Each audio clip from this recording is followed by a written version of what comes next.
Hello my dear students. Today we are going to discuss certain topics in tractors and engine systems. Particularly, so this topic is dedicated to the last one, types of procedures, how you will be evaluating the tractors and everything else. So what is maybe tractor testing? So actually this Bureau of Indian Standard has published some standards how you have to test the tractors and all. Okay, so normally they will have certain classes, so based on this you will have to carry it out. Okay, it will be the test code and procedures that everything will be developed by the testing center and it will be used for the testing process. This testing procedures will be helping in this formulation of test codes. Maybe so we have certain codes for the tractors. So based on this, what will be the general steps?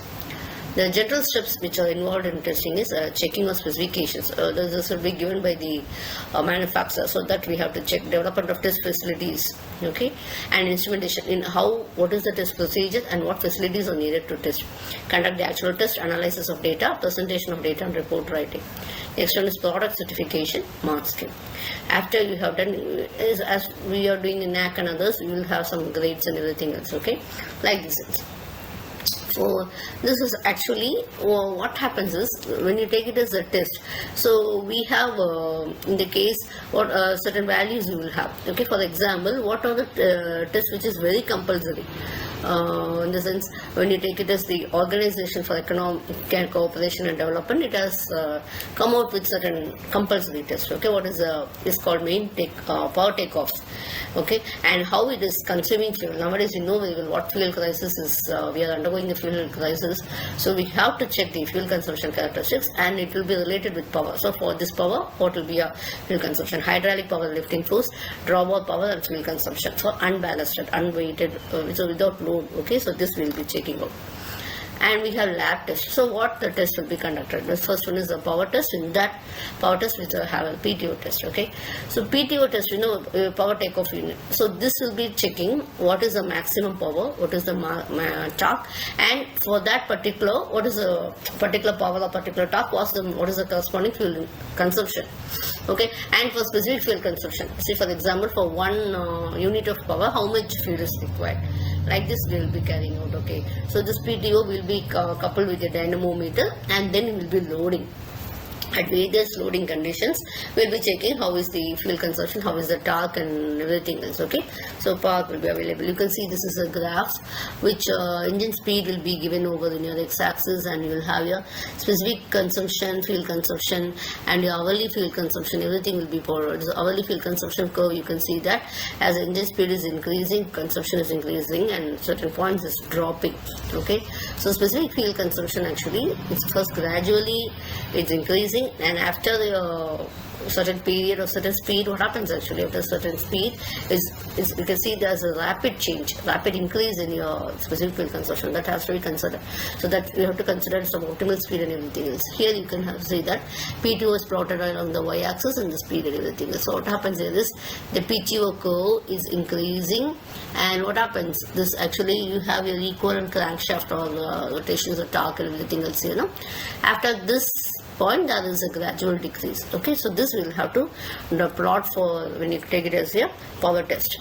So the maximum torque will be available at the lower speed. Okay, so engine is momentary overloaded, the speed will drop, and consequently the torque will increase to take care of this momentary overloading.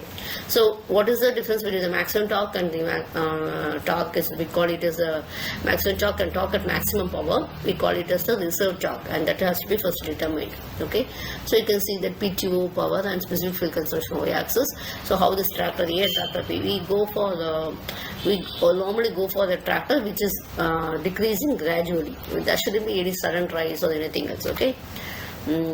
And the curve is being plotted in the previous slide. Okay, flat in the zone of high, but A is so steep.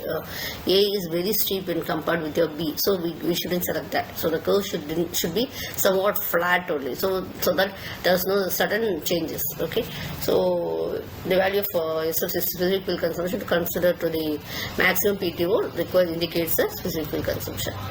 And next one is your varying load test. What happens is we'll be checking how your governor is working.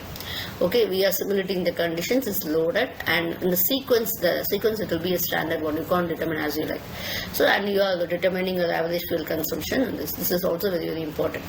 Next one is the results of high ambient test. How it is actually at a high power or high working conditions, how is your cooling efficiency? That we have to indicate. So that will be taken part. Next one is a drawbar test. The main purpose of drawbar test will be assessing the available power and also the sustained power. Okay, so we have different utility gears and all. So it will be depending upon the engine power, tractor weight, and also tire tread type of hitch, and also the surface conditions. This will be done over the standard test track, and something will be taking as a model, and we have to consider the values with other tractors. That will be done. Next we have a 10 hours test. Okay, so once the maximum pull is generated, we are checking this. This will be normally done for agricultural works and all. Okay, what you are doing is this tractor will be operated for 10 hours, and how it is operating, that will be checking. Okay, how it is pulling, how the wheel is slipping in exact conditions, we will be checking it. Next one is the hydraulic power lifting capacity. Okay, so we will be checking out what will be the maximum vertical force which can be exerted by the hydraulic lift at lower pitch points. And next we will be checking at a point it will be 610 mm to the rear of the hitch point. Okay, so you have to check for the whole range of movements and all, and how the hydraulic valve is, hydraulic pump and valves are performing, and to what extent it is able to lift the particular load, and everything else we have to check. This is after performance test, you have to go for safety test. It's very essential, you know very well. Parking test. Okay, so we have to check under cold brake and hot brake conditions and all. So we are checking by parking the tractor on slopes. That you have to consider. First you have to check, normally you have to check the flat conditions, and then you have to go for the slopes. Okay, and next one is location of center of gravity. We will be determining how the weight transfer is being carried out. Okay, so how it is indicating the center of gravity will be falling outside the triangle when it is there is a line joining the two rear wheels. Okay, so that it has to be outside. That how the weight is evenly distributed, everything else will be checking here. And next one is the turning ability, to what extent you are able to turn, and also the clearance diameter of the unballasted tractor will be checking. You can see this, to what extent we are able to clear, and what is the clearance diameter, everything else will be checking. Thank you.